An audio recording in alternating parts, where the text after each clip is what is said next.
एक बार फिर आपके सामने एक नई प्रेजेंटेशन लेके हाजिर हैं और आज का टॉपिक इंतहाई इंटरेस्टिंग और इंटरनेशनल लॉ से रिलेटेड सीएसएस के स्टूडेंट या जनरल स्टूडेंट्स जो कि जानना चाहें कि फ्रीडम ऑफ हाई सी क्या है और ये टर्मिनोलॉजी क्या बताती है, क्या डिमांड है। तो इस वीडियो से जुड़े रहिएगा, आखिर तक देखिएगा। इंशाल्लाह ताला आपको जो है वो इस हवाले से बहुत इफ़ेक्टिव इन्फॉर्मेशन मिलेगी। मैं हूं Mohammad Naufal Safan, blog Susan Naufal's academy. अगर आपको मेरा वीडियो पसंद आ रहा है तो प्लीज़ लाइक, सब्सक्राइब और शेयर ज़रूर कीजिएगा। तो चलते हैं तेज़ी से अपनी प्रेजेंटेशन की तरफ और देखते हैं कि हम क्या सीख सकते हैं। देखिए, पहली बात ये है कि आप याद रखिए कि अगर कोई आप इंग्लिश की टर्मिनोलॉजी को कहीं पे सर्च कर रहे हैं तो आपको इंग्लिश की डिक्शनरी पे जाना पड़ेगा। अगर आप उर्दू की डिक्शनरी उर्दू की कोई टर्मिनोलॉजी है तो आपको उर्दू की डिक्शनरी पे जाना पड़ेगा। तो अगर आप कोई इंटरनेशनल लॉ की टर्मिनोलॉजी को देख रहे हैं तो आपको उसके लिए इंटरनेशनल डॉक्यूमेंट की तरफ जाना पड़ेगा। कोई इंटरनेशनल डॉक्यूमेंट ही बता सकता है कि इसकी सही डेफिनेशन क्या है। तो याद रखिए कि मीनिंग ऑफ हाई सीज़ आपको ये टर्मिनोलॉजी मिलेगी article 86 of United Nations convention on the law of sea 1982 के अंदर। ये वो डॉक्यूमेंट है जहाँ पे आपको डेफिनेशन सही मानों मिलेगी। और ये क्या कहता है कि meaning of high sea in maritime law, all parts of the mass of salt water surrounding the globe that are not part of the territorial sea or international water of a state। यानी कि वो पानी जो कि नमकीन है, खारा है, पूरी दुनिया पे फैला हुआ है और जो कि जो है वो किसी मुल्क की, किसी स्टेट की मिल्कियत नहीं है। अब स्टेट की मिल्कियत में क्या क्या आता है ये फिर हम अलग से देख लेंगे। बहरहाल जो भी मुल्क स्टेट की मिल्कियत में नहीं है जो साल्ट वाटर, वो सारा का सारा नमकीन पानी जो है वो हाई सी की डेफिनेशन में आता है, जो कि पूरी दुनिया के अंदर फैला हुआ। और ये तकरीबन जो है वो पूरी दुनिया का अगर आप देखेंगे तो 71% जो है वो comprises upon the sea. Freedom of high sea. अब freedom of high sea means every state has the right to access on high sea equally whether it is a landlock state और अ कोस्टल स्टेट। यानी कि अब एक तो आपने high सी को देखा कि खारा पानी है और दूसरी तरफ ये खारा पानी के अंदर आज़ादी का क्या मतलब, फ्रीडम ऑफ हाई सी का क्या मतलब है। तो फ्रीडम ऑफ हाई सी का मकसद है कि हाई सी जो है यानी कि खारा पानी है, ये किसी का मिल्कियत नहीं है। ये दुनिया के अंदर मौजूद 193 कंट्रीज़, 193 स्टेट्स जो हैं उन सब का इक्वली इस पे राइट है। इस पे चाहे वो लैंडलॉक कंट्री अफ़गानिस्तान हो या जो है वो कोई और कंट्री हो, नेपाल है जैसे कि लैंडलॉक कंट्री है, ये सारे के सारे कंट्रीज़ बशमूल उनके उन इंक्लूडिंग दोज कंट्रीज़ जो कि जिनके पास जो है वो सी का बॉर्डर लगता है, यानी कि कोस्टल स्टेट्स कहलाते हैं। जो कि कोस्टल स्टेट्स हैं जैसे कि इंडिया है, पाकिस्तान है, कोस्टल स्टेट्स इनके पास जो है वो सी का बॉर्डर लगता है, मैरीटाइम बॉर्डर लगता है। तो वो भी, और जिनके पास मैरीटाइम बॉर्डर नहीं लगता है वो भी, उन सब का हक है, सबका जो है वो राइट है कि वो फ्रीडम ऑफ हाई सी को एंजॉय कर सकते हैं। यानी कि खुला समंदर, गहरा पानी सबका है। उस जगह पे कोई भी जहाज़, कोई भी मुल्क अपनी अपनी जो है वो ख़ास जो है वो इंस्टॉलेशंस को इंस्टॉल कर सकता है। अभी हम इसको भी देखते हैं। तो आसान लफ्ज़ों में ये है कि फ्रीडम ऑफ हाई सी ये है कि जो हाई सी है यानी कि जो खारा पानी है, खुला समंदर है, उस पर हर मुल्क का इक्वल राइट है। अब where the high sea are located, अब ये हाई सी है क्या, इस गौर से इस तस्वीर को देखिएगा, आपको सब समझ आ जाएगा। आप इसमें देख सकते हैं कि ये मैं एरो जो घुमा रहा हूँ ये कोस्टल स्टेट है पाकिस्तान। लेट सपोज आप कराची के ऊपर खड़े, यहाँ आपका कदम है, तो ये इस जगह अगर आप खड़े हुए हैं तो ये आप कराची के अंदर सारे समंदर पे खड़े हुए हैं, ठीक है जी। और ये आपको जो पहली लाइन नज़र आ रही है बेस लाइन है, ठीक है जी, ये बेस लाइन है। और यहाँ से बेस लाइन से अगले 12 नॉटिकल माइल, ये जो सेकंड लाइन मैंने लगाई है, यहाँ तक का हिस्सा जो है 12 नॉटिकल माइल्स है। और ये जो 12 नॉटिकल माइल्स है ये पाकिस्तान की टेरिटोरियल सी है, ठीक है जी। यानी कि अगर आप कराची पे खड़े हैं तो यहाँ ये बेस लाइन है, यहाँ से आप जो है अगले 12 नॉटिकल माइल्स, और 12 नॉटिकल माइल्स क्या होते हैं, मैंने इसको देखा था तो ये तकरीबन 1.8 किलोमीटर्स बनता है एक नॉटिकल माइल। आप इसको और देख लीजिएगा, बहरहाल एक इकाई है, ये नापने की एक इकाई है, कोई भी हो सकती है। तो 12 नॉटिकल माइल्स के ऊपर जो है वो आपकी टेरिटोरियल सी, यानी कि ये वो हद है जहाँ पे कि पाकिस्तान का राइट है, यहाँ पे ये पाकिस्तान की टेरिटरी है, ये टेरिटोरियल सी है। इसी बेस लाइन से जहाँ पे आप खड़े हुए हैं, अभी मैंने आपको बताया, इस बेस लाइन से अगर आप 200 नॉटिकल माइल्स तक जाएं तो ये पाकिस्तान का एक्सक्लूसिव इकोनॉमिक जोन है। ये EEZ कहलाता है, यानी कि यहाँ पे पाकिस्तान का जो है वो राइट है कि वो यहाँ पे ट्रेड कर सकता है, यहाँ पे वो जो है वो उसका एक्सक्लूसिव इकोनॉमिक जोन कहलाएगा 200 नॉटिकल माइल्स। तो अब आप देखिए कि एक कोस्टल स्टेट जो है उसकी पहली कैटेगरी आती है टेरिटोरियल सी की। टेरिटोरियल उसकी अपनी मिल्कियत है, ये तो बिल्कुल सरासर उसकी मिल्कियत है 12 नॉटिकल माइल्स। और उससे आगे भी उसी मुल्क का जो है वो एक्सक्लूसिव इकोनॉमिक जोन होता है जो कि 200 नॉटिकल माइल्स होता है। बस यहाँ पे हद आ जाती है 200 नॉटिकल माइल्स। किसी भी मुल्क की 200 नॉटिकल माइल्स के बाहर का हिस्सा, 200 नॉटिकल माइल से बाहर का जितना भी समंदर है वो खुला समंदर, गहरा समंदर या हाई सी कहलाता है। हाई सी, तो ये हाई सी हो जाएगा।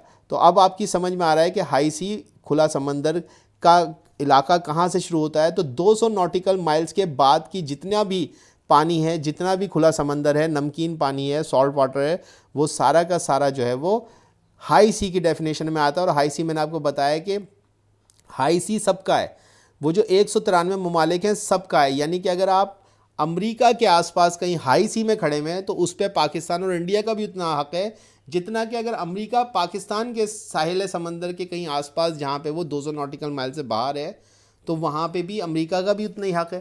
तो ये जो है वो आपकी समझ में आना चाहिए कि हाई सी क्या है। इसके अलावा मैंने कॉन्टिनेंटल शेल्फ भी दिखाया है कि कॉन्टिनेंटल शेल्फ क्या होता है। ये प्लेट जो है ये आप देख सकते हैं जिस जगह पे मैंने कॉन्टिनेंटल शेल्फ बनाया है, ये कॉन्टिनेंटल शेल्फ है। और ये भी बड़ा ज़रूरी है आपको जानना है कि कॉन्टिनेंटल शेल्फ की बाउंड्री क्या है। ठीक है जी, आगे चलते हैं। EEZ क्या है, तो मैं आपको EEZ भी पिछली स्लाइड में ही बता चुका हूँ कि according to UN clause EEZ is comprises upon 200 nautical miles from the baseline of the coastal state। तो मैं पहले ही एक्सप्लेन कर चुका हूँ उसको। आगे चलते हैं। व्हाट इज़ कोस्टल स्टेट, मैं आपको बता चुका हूँ। कोस्टल स्टेट जैसे कि पाकिस्तान, जैसे कि इंडिया, जिनको साहिल समंदर लगता है। लैंडलॉक कंट्रीज़, लैंडलॉक कंट्रीज़ जिनको कि साहिल समंदर नहीं लगता, जैसे कि अफ़गानिस्तान, जैसे कि मंगोलिया, जैसे कि नेपाल, ये सारे के सारे लैंडलॉक कंट्रीज़ हैं। कैन EEZ ओवरलैप, अब EEZ इकोनॉमिक जो एक्सक्लूसिव इकोनॉमिक जोन है, क्या ये ओवरलैप कर सकता है। The exception to this rule occurs when exclusive economic zone would overlap and can be resolved by negotiation or division। yes, exclusive economic zone कुछ दुनिया के अंदर ऐसे इलाके हैं जहाँ पे कि एक मुल्क का एक्सक्लूसिव इकोनॉमिक जोन दूसरे मुल्क के एक्सक्लूसिव इकोनॉमिक जोन को टच कर जाता है या उसमें घुस जाता है। तो ऐसी सूरत में इंटरनेशनल लॉ ये कहता है कि दोनों मुल्क निगोशिएशन करेंगे और डिवीज़न कर लेंगे, खुद तय कर लेंगे कि उसमें से किसका हिस्सा कितना है। ठीक है जी। वाट area belongs to high sea. अब हाई सी के अंदर कौन कौन सा इलाका आता है। तो high sea is a part of sea which is not included in the exclusive economic zone. ये मैं आपको बता चुका हूँ। ठीक है जी। High sea is not territorial water और सी ऑफ एनी स्टेट। मैं आपको बता चुका हूँ टेरिटोरियल वाटर या एक्सक्लूसिव इकोनॉमिक जोन की अलग डेफिनेशंस हैं और ये वो इलाका होता है जो कि हाई सी के अंदर शामिल नहीं होता है। ये मैं आपको बता चुका हूँ। High sea is not an international water of any state. ये किसी का भी मिल्कियत नहीं है। हाई सी जो है वो किसी भी मुल्क की मिल्कियत नहीं है, चाहे वो छोटा या बड़ा है। High sea is not an archipelagic water of any state. ये किसी के जो है वो जजीरे में आइसलैंड के अंदर भी नहीं आता है। ठीक है जी। तो आगे चलते हैं। High sea entirely and fully open to all states for.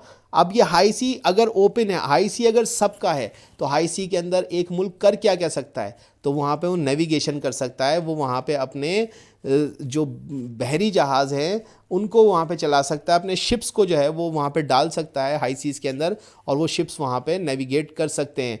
Over fly कर सकता है, यानी कि उसकी वहाँ पे वो किसी भी किस्म की इजाज़त की उसको ज़रूरत नहीं है। वहाँ पे वो अपने एरोप्लेन्स अपने हवाई जहाज़ों को उड़ा सकता है।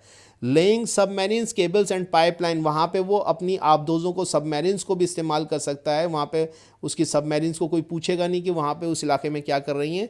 वहाँ पे वो सबमरीन्स को अपनी चला सकता है, केबल्स डाल सकता है और पाइपलाइंस भी बिछा सकता है। कंस्ट्रक्शन ऑफ आर्टिफिशियल आइलैंड भी वो कर सकता है और दूसरी इंस्टॉलेशंस भी कर सकता है। तो वहाँ पे वो आर्टिफिशियल आइलैंड भी बना सकता है कोई भी मुल्क। ठीक है जी। फिशिंग भी कोई भी मुल्क 193 कंट्रीज़ में कोई भी हाई सी के अंदर फिशिंग कर सकता है। हाई सी के अंदर जो है वो कोई भी मुल्क साइंटिफिक रिसर्च भी कर सकता है। और every state has the right to fly its flag because flag indicates the identity of any state. और कोई भी मुल्क जिसका जहाज़ वहाँ पे खड़ा हुआ है हाई सी के अंदर, वो अपना वहाँ पे झंडा लहरा सकता है। Restrictions on the freedom on high sea. अब ये भी देखें कि अगर कोई हाई सीज़ के अंदर कोई मुल्क ऑपरेट कर रहा है तो वो क्या कर सकता है ये तो हमने देख लिया, अब वो क्या नहीं कर सकता है देखते हैं। फ्रीडम जो है वो जब डैमेज होती है कि freedom to be exercise with the due regards to the interest of other state exercising the same freedom. ठीक है जी, सब एक दूसरे की इज्जत करेंगे, जो आप कर सकते हैं वो दूसरा मुल्क भी कर सकता है, आप उसको मना नहीं कर सकते। High seas to be reserve for peaceful purpose only. High sea में आप करें, जो आपको बताया गया वही करें, लेकिन उसके अंदर जो आप कर रहे हैं उससे कोई फसाद बर्पा नहीं होना चाहिए, पुरअमन होना चाहिए, पीसफुल होना चाहिए। No state can establish sovereignty over the high seas, so high sea is meant for everyone. कोई भी मुल्क किसी भी वक्त ये दावा नहीं कर सकता कि हाई सी का ये हिस्सा उसका है। ठीक है जी, यानी कि उस पर किसी भी मुल्क का हक होगा और सबका मुल्कों का हक होगा और किसी भी मुल्क का हक नहीं होगा। हक नहीं होने का क्या मतलब कि कोई ये नहीं कह सकता है कि ये मेरे मुल्क की सरहद है, यहाँ पे हाई सी किसी भी मुल्क की सरहद ना है ना हो सकती है। Every country has the right to exist in high sea, और हर मुल्क जो है वो हाई सी के अंदर कहीं पे भी हो सकता है। No state claim any area of high sea, जैसा कि कह दिया कि कोई किसी इलाके को कोई स्टेट क्लेम नहीं कर सकता। Article 94 of United Nations convention on laws of sea of 1982 tells about the duties of flag state. Flag state का मतलब है कि जिस झंडे का जहाज़ समंदर में गुजर रहा है उसके राइट्स क्या होंगे। तो वो बताता है कि यानी जहाज़ मुल्क की जुरिस्डिक्शन का हिस्सा है और उस जहाज़ के लोग वो सब कुछ कर सकते हैं जो उनके मुल्क के कानून के अंदर है। ठीक है जी, अगर एक जहाज़ इस वक्त खड़ा हुआ है खुले समंदर में, हाई सी के अंदर खड़ा हुआ है, तो वहाँ पे उस जहाज़ के अंदर कानून उस मुल्क का चलेगा। यानी कि अगर लेट सपोज पाकिस्तान के अंदर शराब जो है वो आप नहीं पी सकते, ये यहाँ का कानून है, लेकिन अगर आप खुले समंदर में खड़े हैं और आप यूनाइटेड स्टेट्स ऑफ अमेरिका की का कोई जहाज़ खड़ा है तो आप उसको मना नहीं कर सकते, आप शराब पी सकते हैं नहीं पी सकते, उनके लॉ के मुताबिक चलेगा कि वो अगर शराब पी सकते हैं तो वो पी सकते हैं, आप उन्हें मना नहीं कर सकते, वो उनका जहाज़ है। सो मैं आपको आसान लफ्ज़ों में समझा रहा हूँ कि किसी मुल्क की जुरिस्डिक्शन उसके वेसल के ऊपर, उसके जहाज़ के ऊपर रहेगी, बहरी जहाज़ के ऊपर, शिप के ऊपर। ठीक है, जो उसके अंदर उसी का ही कानून चलेगा साथ में। लेकिन हर जहाज़ को हर किसी को बताना होगा कि वो कहाँ से, हर जहाज़ को समंदर को नुकसान नहीं पहुंचाना होगा। ठीक है जी, एक तो ये बात पता चली कि हर जहाज़ के ऊपर एक फ्लैग स्टेट वो लगा होगा, उसकी शनाख्त होगी कि अगर दूसरा जहाज़ वहाँ से गुजरे तो पूछ सकता है कि आप किस मुल्क से हैं, कहाँ से आपका ताल्लुक़ है, आप किस कंपनी से हैं, ये उसको खुले समंदर में बताना होगा, अपनी आइडेंटिटी छुपानी नहीं है। और इसी तरीके से मैं आपको पहले बता चुका हूँ कि वो समंदर के पानी को या समंदर की किसी भी चीज़ को नुकसान नहीं पहुँचाएगा। ठीक है जी, इसके साथ साथ कोई भी मुल्क किसी मुल्क के जहाज़ पर हमला नहीं कर सकता है, चाहे वो उसका दुश्मन भी हो। अगर आपका की दुश्मनी है किसी मुल्क से, आप मिसाल तौर पे स्टेट ए हैं और स्टेट बी से आपकी एनिमिटी है, तो आप इसका ही मकसद नहीं कि खुले समंदर के अंदर आप उससे जंग शुरू कर दें। वहाँ पे कोई भी किसी के ऊपर हमला नहीं कर सकता, ये इंटरनेशनल लॉ का हिस्सा है। इसी के साथ साथ अगर कोई झगड़ा पड़ जाए तो हाई सी में होगा क्या, तो झगड़ा अगर पड़ जाता है तो यानी अगर कोई तनाज़ या कोई कॉन्फ्लिक्ट खड़ा हो जाता है, इस सूरत में सज़ा उसी मुल्क के कानून के तहत होगी जिसका झंडा होगा या वो शख्स जिस मुल्क का नेशनल होगा। मिसाल के तौर पे अगर आप किसी ऐसी जगह पे खड़े हैं जहाँ पे कि आपको लगता है कि भाई ये जहाज़ जो है वो ऐसा नहीं कर सकता, तो जनाब वो ऐसा कर सकता है क्योंकि वो उसके मुल्क के कानून में, अगर उसके मुल्क का कानून उसको इजाज़त दे रहा है कुछ करने की तो वो कर सकता है, आप उसको रोक नहीं सकते। तनाज़ा कॉन्फ्लिक्ट इसी के सूरत में डिसाइड होगा। तो ये, और इसके साथ साथ कोई अरेस्ट और डिटेंशन भी नहीं हो सकती हाई सी के अंदर। सो आई होप कि ये आपके लिए एक बेनिफिशियल प्रेजेंटेशन रही होगी। अगर आपको ये मेरी वीडियो पसंद आई तो प्लीज़ लाइक और सब्सक्राइब कर दीजिएगा। आखिर तक जुड़े रहने का शुक्रिया।